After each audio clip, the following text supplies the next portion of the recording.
The story began with a simple question: did anyone know that tale? 5 years ago, something terrifying happened. A monstrous beast, the four-winged black tiger, appeared at the royal palace. It wasn't an ordinary tiger, it devoured people, and its presence threw the entire kingdom into chaos. The king sent his army to capture the beast, but even the most skilled warrior and the strongest shaman couldn't stop it. One by one they fell, and in the end the tiger devoured the king himself. The queen, devastated and helpless, begged the beast to spare her life. The prince, just a child, escaped death by hiding inside a storage chest. Those who survived could do nothing but pray to the heavens, and in that moment of desperation, something finally answered them. A boy shouted suddenly, startling the other children. He roared like a tiger, trying to scare them. As they listened wide-eyed, he continued the story. The black tiger crept closer, and the people were frozen in fear. But then the mountain spirit appeared. The once mighty tiger trembled. In the end, it was sealed away by the spirit. A voice interrupted the story, calling out for Yu Hua. One of the children turned to answer. It was the nanny. She scolded the masked boy harshly, warning him not to lure the young lady out again. He replied that Yu Hua had asked to see the mask dance. He removed his mask. His name was Bongsan, and he was 15. The children scattered the moment they recognized the Yu family's nanny. She lunged forward to catch Bongsan, but he jumped and landed nimbly, then took off running. Over his shoulder, he called to the young miss, promising to show her the rest of the dance tomorrow. She smiled quietly as she watched him disappear. Nearby, a man had been observing them. He told the nanny not to be too harsh on the boy. Bongsan had lost his mother to bandits years ago and now scraped by with nothing but his masked dances. But the nanny wasn't moved. She said she didn't care about his circumstances. It was the fact that he kept drawing Yu Hua out, especially after the recent troubles involving the madam. The elders were deeply worried. In a forest hut, an old man destroyed a mask in frustration. He told Bongsan to start over. Bongsan, tired of carving wood all day, asked when he'd be taught to actually dance. The old master questioned if he could perform without understanding the true power of the mask. Without that, it wasn't time yet. Bongsan protested and showed off a new mask he'd carved. It was the mask of the legendary four-winged black tiger, the ultimate beast. But the old man frowned. Crafting such a grand mask wouldn't help him. A good mask was something modest, something connected to the dancer's heart. That was where a true mask dance began. Making something majestic came much later. Bongsan grumbled that something modest wasn't cool. The master replied that small things often held great power. But Bongsan wasn't satisfied. He accused the old man of using riddles to hide the truth, that he was just tired and didn't want to teach anymore. Furious, the master tried to strike him, but Bongsan dodged and ran off. The old man cursed after him, telling him not to return. Alone in the forest, Bongsan muttered to himself. He hadn't meant what he said. What if the old man really did give up on him now? He swore to learn the dance on his own if he had to. Just ahead, something rustled in the bushes. Bongsan crept forward and found a dead deer. Its wound was clean, deep, the kind only a large predator could make. For such a fast creature to be brought down here, something powerful was hunting in the area. Beside the carcass, a baby deer trembled. The sight struck Bongsan hard. His mind flashed back to the past, his younger self, crying, cradling his dying mother. Her final words had told him not to be too sad. He looked into the deer's eyes and saw himself. Reaching forward, he gently touched the small creature. They stared at each other so long, it almost looked like a staring contest. The small deer and the boy resonated, connected by something unspoken. Without wasting another second, he broke off a piece of wood from a nearby tree and began carving. His master's voice echoed in his mind. A good mask came from something close, something personal. He shaped the wood, then painted it with care. When it was done, he looked at the finished mask with pride and quiet joy. This, he thought, was a proper mask. He scooped up the baby deer and promised to protect it. He named it Danbai. But Danbai was trembling. Bongsan followed its gaze and saw blood nearby. He stepped closer. Then suddenly teeth. A giant mouth emerged from the shadows. A deep voice called him a human child. Claws as large as swords slashed the earth. His body froze. Red eyes glowed, fur black as the night sky. The four-winged black tiger was standing before him. The beast spoke, demanding the location of something called Bain Acha. Bongsan stared in shock. The tiger was talking. The air turned cold with dread. Danbai broke free of Bongsan's arms and ran. The tiger growled, assuming the boy knew nothing, and raised a claw to strike. In a panic, Bongsan put on the deer mask. His body moved on its own. He leapt out of the way just in time, and then it hit him. His body felt lighter, faster. He was moving like a real deer. Was this the power his master had talked about? The tiger snarled, recognizing the mask, so the old man was nearby after all. It lunged again. Bongsan kept dodging, but he was losing energy as the fight goes on. He couldn't keep running, he had to strike. But how could a deer fight a tiger?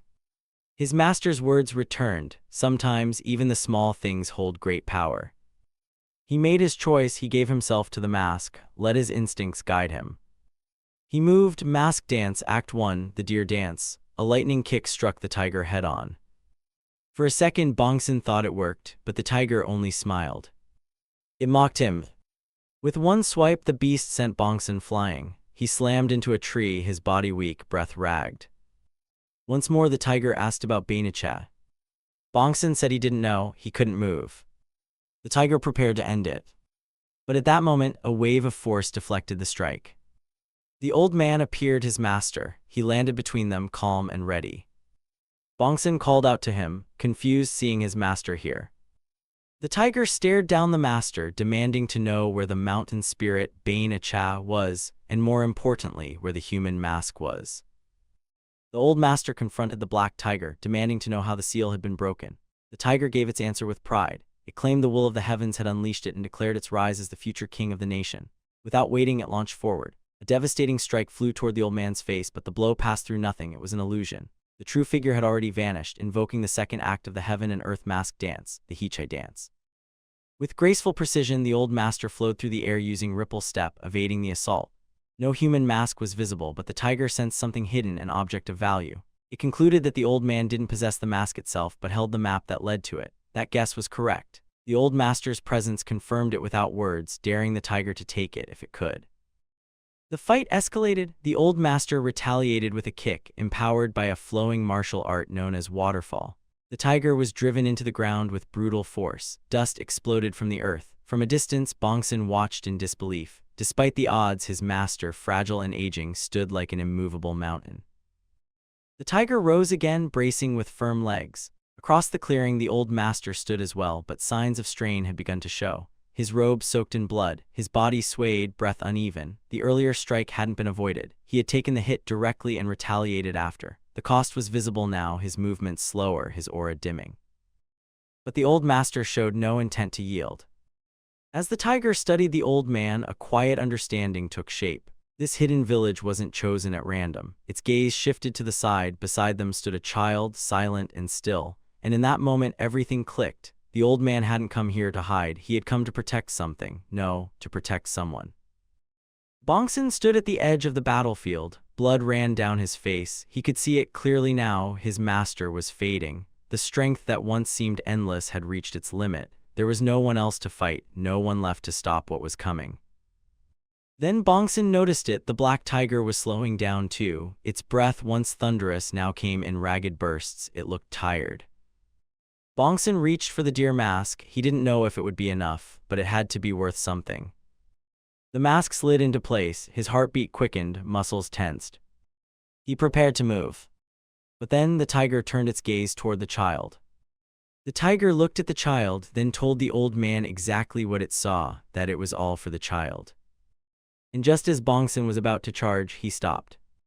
The old master, bleeding and exhausted, moved to protect the boy. There was no hesitation. His stance was clear. No harm would come to Bongsan. The tiger observed the bond and recalculated. The child held value now, not for power, but for control. Power shifted. The tiger charged, tearing through the clearing with terrifying speed. A violent shockwave ripped the air apart, uprooting trees and cracking the forest floor. When the smoke settled, blood marked the grass. Bongsan had been untouched, but only because the old master had intercepted the attack. Claws had pierced clean through the old man's chest. The wound was fatal. Yet he still stood. The tiger commented with bitter edge, astonished that the old man would go so far for a single child, even to the brink of death. Then its tone shifted, demanding to know the whereabouts of the human mask. The old master said nothing. Instead, he called upon his final strength. Powerful green energy surged into his palm. The heaven and earth mask dance, Heightened dance, water bloom awakened once more. With one final strike, the old master drove his palm into the tiger's head. A violent burst of energy shattered the ground. The forest bent and crumbled under the force. Even the small hut split in half, collapsing beneath the weight of the blast. The tiger slammed into the earth, flattened by the force. Time paused, and then the old master fell. Bongsan rushed to his side, tears blurred his vision. As Bongsan wept, memories surged. Bongsan first saw his master on the day the village fell into chaos. A band of thieves had swept through, leaving destruction in their wake. From the smoke and silence, a strange man emerged, wearing a mask unlike any the villagers had seen. Confused, they mistook him for a clown, but he said nothing. He simply danced. Amid the devastation, the villagers stood frozen, watching. No words, no movement, just the dance. And it didn't stop, not for breath, not for rest. The masked figure kept moving, step after step, until the people, numb and broken, began to watch not with fear, but with quiet awe. Some even laughed. Bongsan, still holding his mother's lifeless body, remembered her final words, not to cling too tightly to survival, but to try to enjoy life even on the day you die. She had asked him to make people smile. Tears streamed down his face as he watched the masked man turn sorrow into laughter. And as the sun dipped below the horizon, the dancer walked away. Bongsan ran after him, desperate, crying. He begged to be taught the mask dance. He never forgot that moment. Now back in the present, his master was on his knees. A gaping wound tore through his stomach. Bongsan dropped beside him, eyes wide with grief. The boy who once chased after a dancer now wept before the man who had given him purpose. Bongsan whispered regrets as his master lay dying. He had only made the dear mask. He hadn't trained hard enough. He hadn't been ready. But the old man, barely conscious, raised a trembling hand and rested it on Bongsan's head. He acknowledged the mask. It was not lacking. It was beautiful, and it was enough. Then silence. The old master had more stories to tell. He had wanted to share how the masks were made, but his time was gone. His breath faded. His hand fell. Still kneeling, Bongsan remembered their first meeting. Back then he had begged to learn the masked dance. The old master had called him strange, warned him that this path was not one of glory. The art was not clowning, it was something deeper. Yet Bongsan had nothing left, no family, no home. He had been ready to trade everything for one moment of light. He hadn't wanted money. He had only wanted to shine even once, like the masked dancer who made others smile through grief. The old master had seen that, and that had been enough to begin his training. Now, in the present, the boy was a man, and the man had lost his teacher. The sun sank behind the mountains. Bongsan's cries faded into the wind. With no clear path forward, he turned and ran away from the pain, the ruin, the memories. He ran until the forest swallowed him. Elsewhere, the tiger stirred. Blood covered its face. The body still lived. And somewhere ahead, Bongsan ran toward the light. Time passed. Now, 5 years later, a lone figure stood on a ridge above the village. His robes swayed in the wind, and several masks hung from his waist. It was Bongsan. He was 20 of age now, shaped by loss, memory, and purpose. The scene shifted to a tea house. Two men sat at a wooden table, their voices low and tense. One spoke of a tiger sighted on the nearby mountain, its ears torn like frayed steel and patterned with markings resembling plum blossoms. The other man scoffed in disbelief, but was quickly reminded there were 2 eyewitnesses just last night. The mood in the village had shifted, doors were bolted, shutters closed. One of the men, looking visibly unsettled, muttered that once they finished their tea, they should evacuate immediately. A few tables away, Bongsan sat quietly, eating a simple meal. He listened to the hushed tones of fear surrounding the tiger rumors. A flicker of mischief passed through him. Perhaps it was time for a little dance. After finishing his meal, he donned his deer mask and wandered into the town square. But something was off. The market was nearly deserted. He paused. From behind him, a child approached. The boy explained the absence. Panic had swept the village. A tiger that devoured humans had been seen outside the governor's residence, and many villagers had rushed there, hoping for protection. At that very moment, the governor stood within the walls of his estate, irritated by the noise outside. His servant informed him that the townspeople were pleading to be let in, but the governor, unmoved, mocked their desperation. He reasoned that hiding them all inside would simply lure the tiger into his home. A few commoners dying in his view was a small price to pay. He ordered the servant to take note of every name present. Those who disrupted his peace would be punished later. Back in the market, Bongsan commented to himself how absurd it was that a tiger appeared on this particular day. Turning to the child, he asked why he hadn't fled with the others. The boy replied with quiet determination he wasn't planning to run. He had resolved to catch the tiger. Bongsan, puzzled, looked the child up and down. The boy, loudly shouting, explained that he was going to become a tiger hunter, a hero who protected the people from calamities caused by beasts. With a tiger's pelt, he could earn a fortune, money he needed to buy medicine for his ailing mother. Curious, Bongsan asked if he had ever seen a tiger with his own eyes. The boy admitted he hadn't. Bongsan tried to shift the boy's focus by suggesting a mask dance instead, but the child dismissed it, saying he didn't have time to play. The word stung.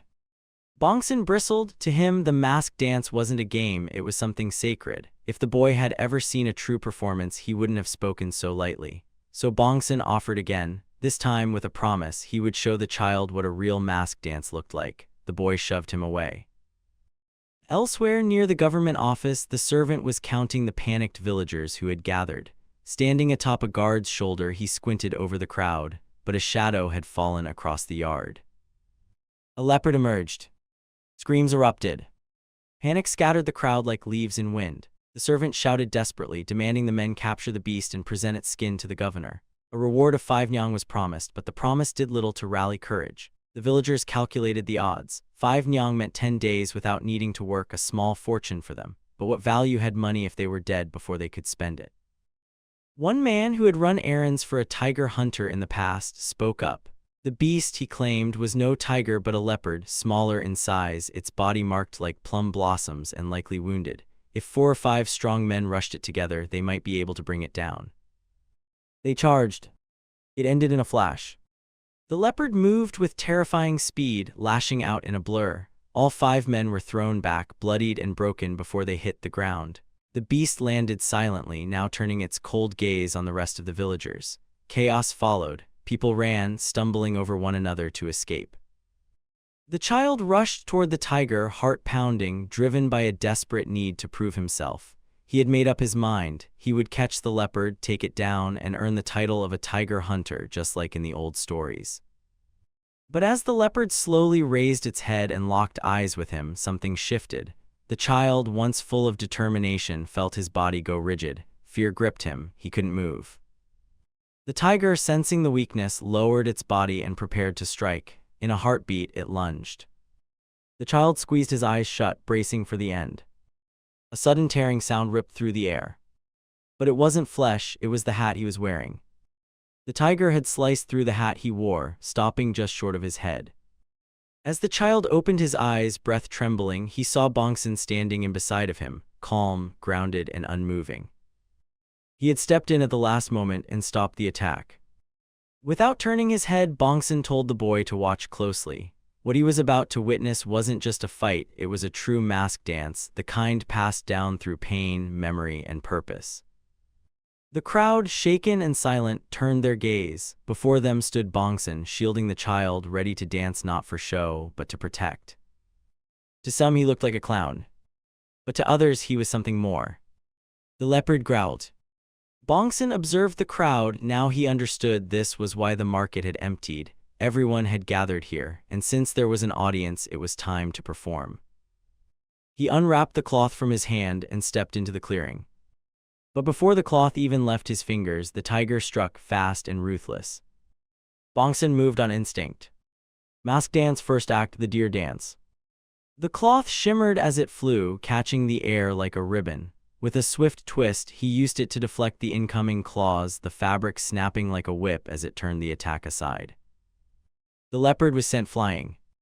The crowd gasped, stunned. No one had expected a lone, masked dancer to stand against a predator, let alone overpower it with such grace and power.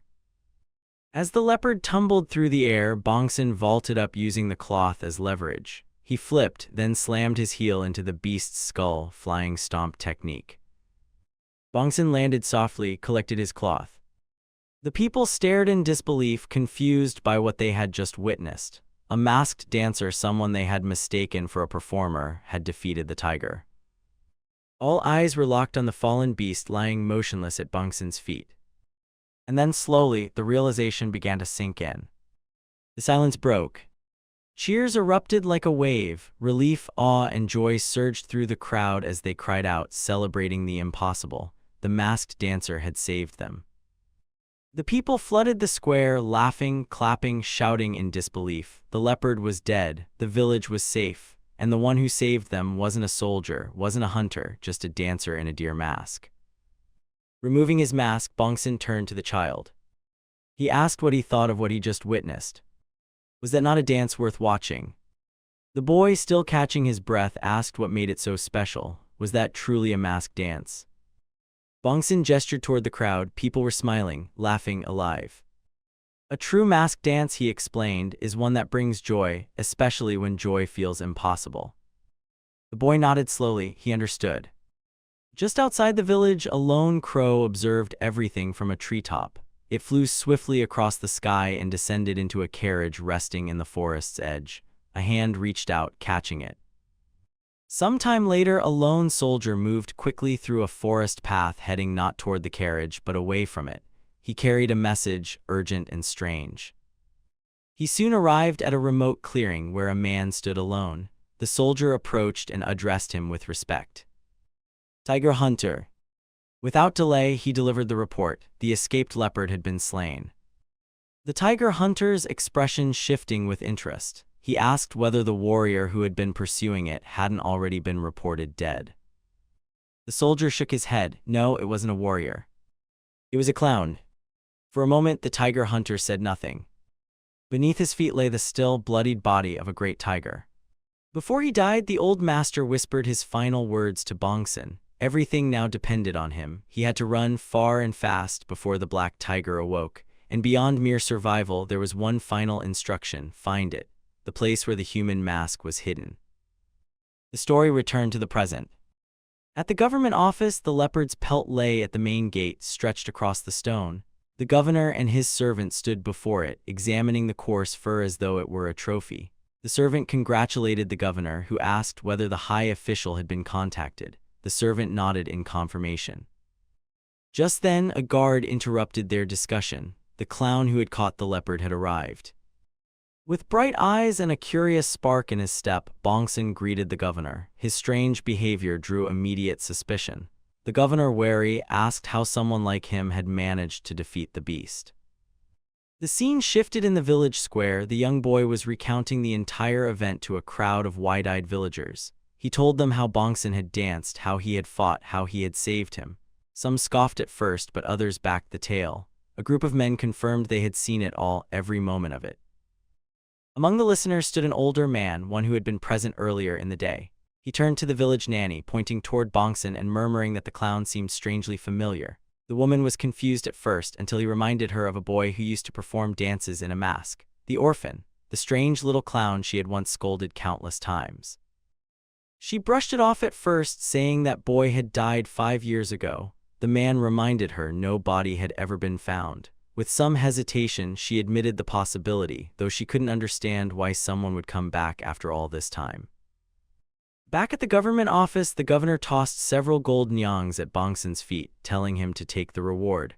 Without hesitation or shame, Bongsan picked up the gold and thanked him. Then, with calm politeness, he asked if he might receive something else instead. This request caught the governor off guard. A wandering clown turning down gold, what could he possibly want? Bongsan's request was simple. He asked for the governor's necklace. The servant bristled with anger, calling the request insulting. Before things escalated further, Bongsan was thrown out of the government building. He hit the ground, then sat up with a frustrated sigh. Dusting himself off, his face changed. The cheerful mask of a performer gave way to something sharper. He knew words wouldn't be enough. Inside the building, the servant, still fuming, turned to the governor and asked about the necklace. What was it that made him hesitate? Why refuse 5 nyongs over a piece of wood?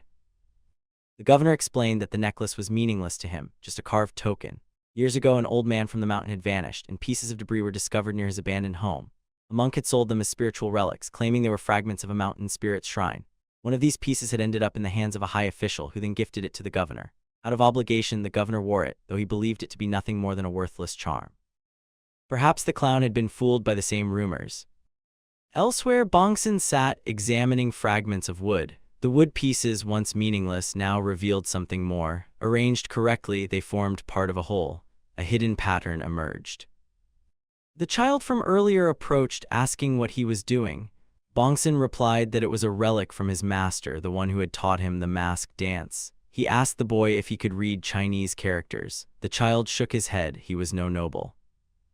Bongsan pointed to one of the etched symbols and explained its meaning.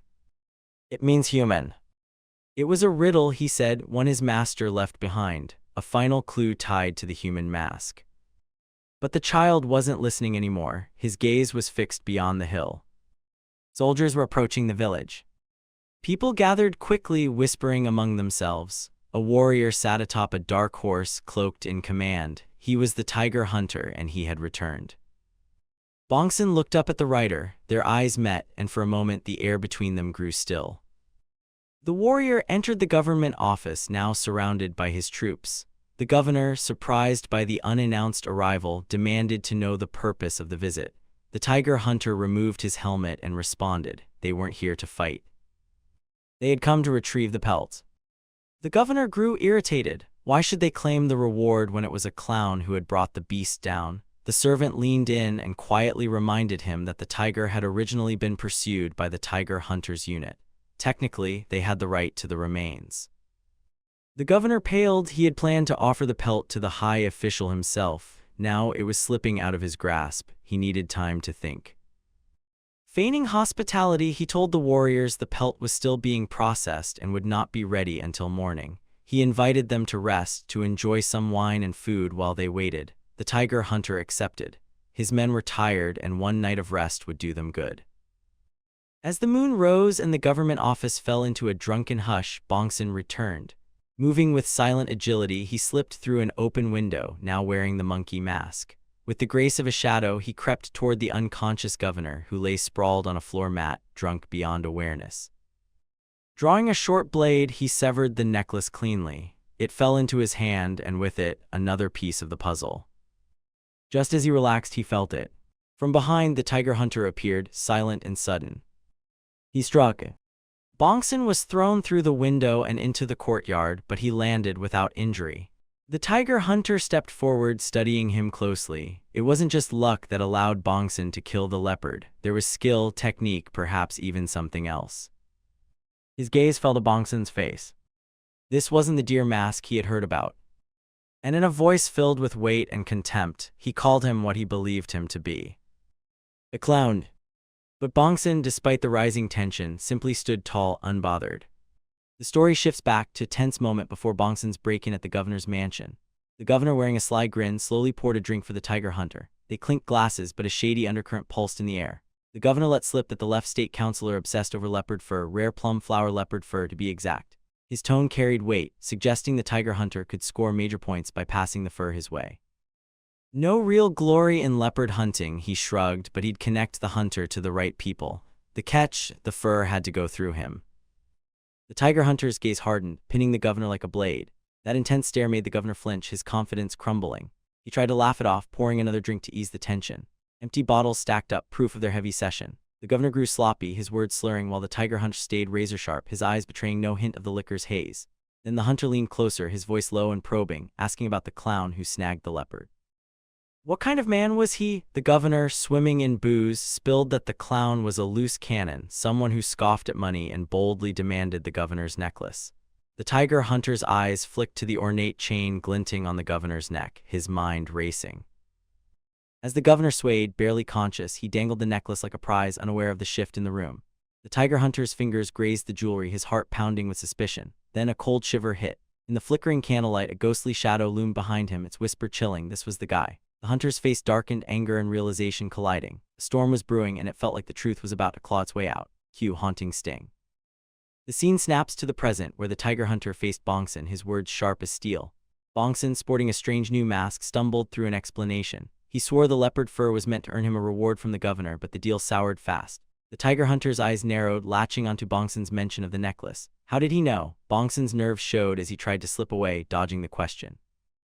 But the hunter moved like lightning, his sword flashing to Bongsan's throat, demanding answers about the mask. No deer hide, that's for sure.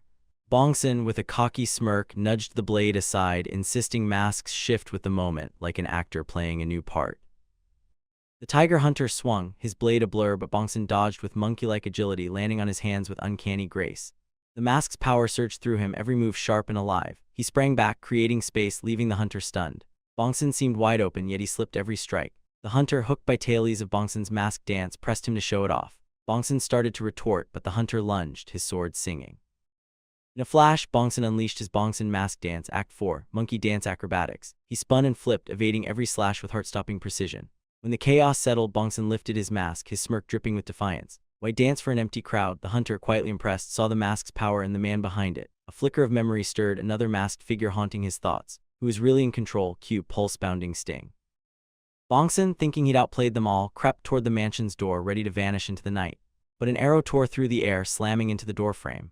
The governor stood there, his face twisted with fury, accusing Bongsan and the tiger hunter of sneaking into his private chambers. He bellowed for guards to seize the criminals. As soldiers closed in, the governor notched another arrow, his hands shaking with rage.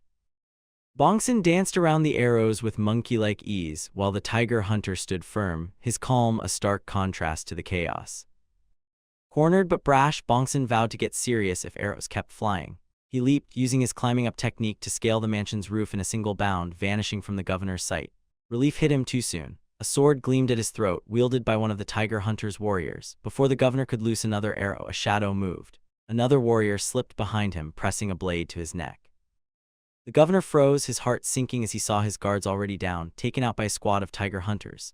Their leader, cool as ice, told the governor to stand down, it'd be over soon. The governor, red with defiance, raged about their disrespect for his authority. The leader cut him off, quoting the military code. Tiger hunting didn't need a governor's nod, nor did questioning someone who caught one barehanded. The leader then looked up at Bongsan, telling him to give up. He calmly informed Bongsan that the area was already surrounded by his men, urging him to calm down with a commanding posture, and asked him to show the rest of the dance. Bongsan, despite the seemingly inescapable situation, found himself unable to fully accept that he was truly caught.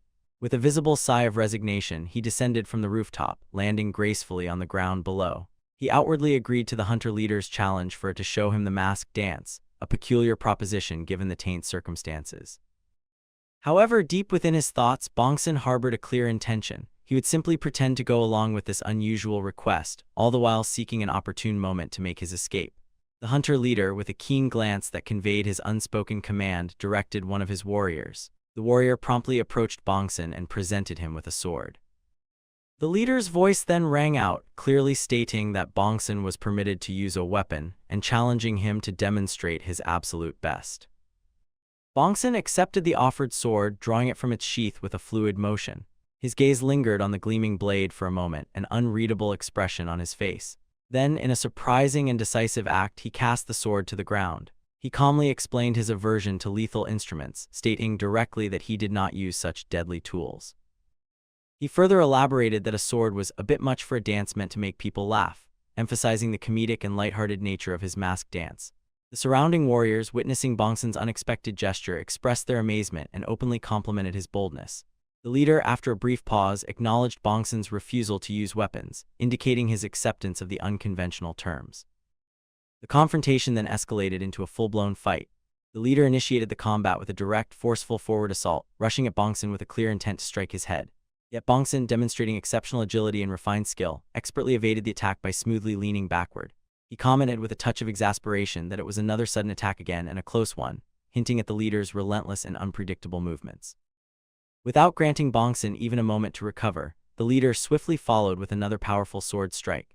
Simultaneously, the governor, observing the increasing damage inflicted upon his property, began to loudly protest. His voice filled with anger, he yelled that the government building was being damaged and torn to tatters, expressing his distress over the destruction as the intense battle continued to rage within his halls. Bongsan, utilizing his signature acrobatic moves, continued to skillfully dodge the barrage of the leader's attacks. The leader, rather than showing frustration, encouraged Bongsan, urging him to exert his full strength and to stop his purely defensive strategy of just dodging. As the leader was in the midst of executing his next intricate maneuver, Bongsan unexpectedly appeared from behind him. He then executed a specific technique, targeting the guard's arm that held the sword. With a swift, twisting motion, Bongsan leaped into the air, turned his body, and delivered a forceful strike to the leader's head with his knee. He named this impactful move Twist Stomp. Convinced that he had landed a perfectly executed hit, and that this was his prime opportunity, Bongsan launched himself into a full sprint, expending all his energy to make a swift escape from the building. However, the leader, having anticipated Bongsan's continued attempt to flee, quickly closed the distance. He leaped towards Bongsan and attacked with a powerful downward sword strike. Bongsan once again managed to dodge by jumping backward. Yet the leader was relentless, instantly closing the distance between them again and delivering another rapid sword strike. Bongsan barely evaded this one as well, finding the proximity too close for comfort. He began to internally question the leader's aggressive persistence, wondering if this was truly an interrogation or something more. He specifically noted the disturbing observation that the very tip of the leader's sword seemed to radiate a palpable killing intent. At that critical juncture, the leader launched a precise piercing attack. The strike landed, merely grazing Bongsan's side. Bongsan was genuinely surprised to see his own blood. The tiger hunter then moved decisively, wielding his sword with an undeniable intention to cut Bongsan down. It was then that Bongsan definitively concluded that the leader was indeed intent on taking his life, realizing that any half-hearted effort on his part would be utterly insufficient. With this grim realization, he resolved not only to somehow subdue this formidable leader, but also to ultimately secure his escape. The brutal, relentless struggle against the leader continued with increasing ferocity. Bongsan then fully committed to his unique combat style, initiating Bongsan Mask Dance Act 4, Monkey Dance. He began his offensive, striking at the leader with a technique he called Monkey Feast. As Bongsan closed in and attacked with his palm, the leader expertly maintained his distance, utilizing his foot to keep Bongsan at bay and prevent him from getting too close. The leader then used his leg to powerfully push himself backward, creating additional space between Bongsan and himself. The leader's voice cut through the air, challenging Bongsan to fight harder with all his heart. Bongsan, with a genuinely confused expression, questioned the leader's intense obsession with this dance, musing aloud whether a ghost who died without seeing a masked dance was bothering him. Without further delay, both combatants rushed forward simultaneously, launching attacks at each other, deftly dodging incoming blows and expertly defending against each other's assaults. The fierce exchange of powerful blows continued with unyielding intensity, each combatant pushing the other to their limits. As the leader was in the process of attempting another forceful strike, Bongsan managed to stop the sword by precisely blocking its guard with his bare hand. Without wasting a single precious moment, Bongsan capitalized on the opening, attacking the leader's face with a swift and impactful technique he named Catching the Moon. The leader was struck hard across the face, the force of the blow evident. The surrounding warriors immediately expressed concern, their faces reflecting collective shock at seeing their leader hit so directly. However, remarkably, the leader did not fall. Instead, a slow, unsettling smile spread across his face as stating simply, "You have passed."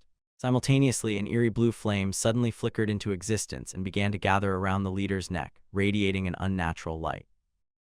The leader then raised his sword and in an internal thought he affirmed his chilling intent: he would be taking Bongsan.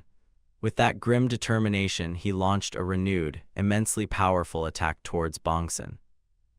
A while later, after the fiery exchange, Bongsan was now visibly covered in blood, his clothes torn, and his signature monkey mask was disheveled and damaged. He gazed at the leader, a profound sense of astonishment clear in his eyes at the immense and unexpected power he was witnessing.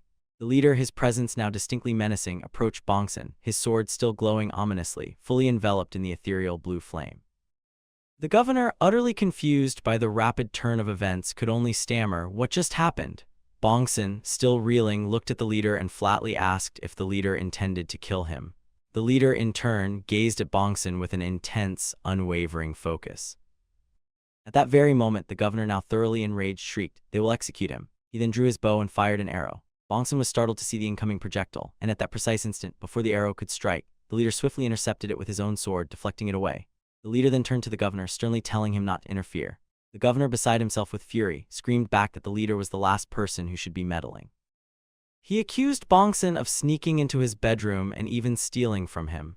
"The interrogation is over," the governor yelled, demanding to know what right an outsider had to speak on the execution of a criminal in his town.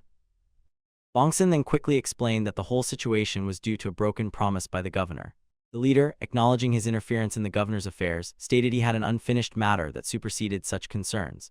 The tiger hunter leader then looked directly at Bongsan and declared that if someone could be of help in hunting a beast, they would accept assistance from anyone, regardless of the origin or status. He emphasized that hunting tigers was a task that demands risking one's life, but then looking pointedly at Bongsan, he added, "It's not a bad deal for a thief caught in the act."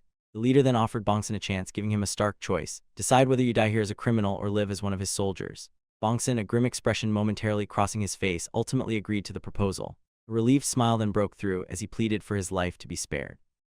Time passed and morning arrived. The soldiers were preparing to depart. Bongsan, now dressed in a soldier's uniform, commented that it felt uncomfortable. A servant approached the governor, questioning why he was allowing Bongsan to leave after stealing from him. The governor, however, dismissed the servant's concerns, stating it doesn't matter. He was actually quite pleased because the leopard skin had been given to him, considering it a true bargain. The tiger hunter had effectively handed over a clown in exchange for the valuable pelt. Bongsan approached the leader, asking if he could stay in the village for just one more day. The leader refused, stating that the journey ahead would take several days and they can't afford any more delays. The leader then instructed Bongsan to return to his position, addressing him as a new soldier. Bongsan, clearly disappointed, mumbled that it was no use, finding the leader too strict. Bongsan then noticed a large crowd of spectators had gathered. He briefly thought it would be a perfect opportunity for a masked dance, but then his thoughts drifted to the young lady, wondering if she would ever come to a place like this. At that moment, he noticed an older woman in the crowd. He suddenly remembered her as the nanny from the Yu family and approached her. He asked if she was indeed the nanny from the Yu family. She was surprised and, recognizing him, exclaimed that she thought he was dead, calling him Bongsan. He told her he was actually looking for someone, and she interrupted him, asking if he was looking for Miss Yu. She informed him that Miss Yu had left the village a long time ago. Bongsan asked if she had got married and which family she had joined. The nanny sadly replied that she didn't know. She explained that 2 years after Bongsan died, or rather disappeared, the young lady left the village even before she got engaged. The last time the nanny heard from her, Miss Yu was searching for a specific plant called the urine herb. A translator's note indicated that urine refers to the scales that grow upside down on a dragon's neck, and the herb resembles them. As Bongsan and the nanny continued their conversation, the child from the previous day looked at Bongsan. Their eyes met, and the child's reaction was one of profound shock. Separated from the bustling crowd, Bongsan explained the turn of events to the child. The child, listening intently, then accused Bongsan of being a traitor. The child claimed Bongsan had pretended to be uninterested, but had actually killed the plum blossom tiger and then joined the tiger hunter soldiers, despite the child being the one who tried to catch the plum blossom tiger first. Bongsan responded with a laugh and apologized to the child. The child, undeterred, declared that Bongsan was just a low-ranking soldier and proclaimed that he would catch a tiger himself and join the tiger hunter soldiers too. He vowed to achieve great feats and rise higher than Bongsan. Bongsan gently patted the child's head, telling him he would be waiting and to let's meet again. After some time, the tiger hunter soldiers departed the village. As they left, a wave of nostalgia washed over Bongsan, causing him to think of his master. As he rode away, he looked down at the village, taking in the familiar view one last time. Because of this momentary distraction, one of the soldiers scolded him not to fall behind. Elsewhere, deep within a dark cave, a discussion was taking place. Someone was reporting that it was indeed a masked clown who had killed the plum blossom tiger and taken some kind of wooden piece. A bloodied man, kneeling before a menacing presence, stated that he had seen it with his own eyes and that it was all he knew. A shadowy figure, clearly a tiger, looked at the kneeling man with an ominous presence and cursed him with a powerful palm strike. The tiger then declared that their territories were beginning to overlap. From now on, they were not to avoid confrontations. It appeared that a large number of tigers, over 100, were filling the cave, all with menacing eyes. The one leading them was the black tiger, the very beast that had killed Bongsan's master. The black tiger then declared with an overwhelming voice that the hunt has begun. And the hunt has begun. For more thrilling manhwa recaps like this, don't miss out, subscribe to the channel and join the pack.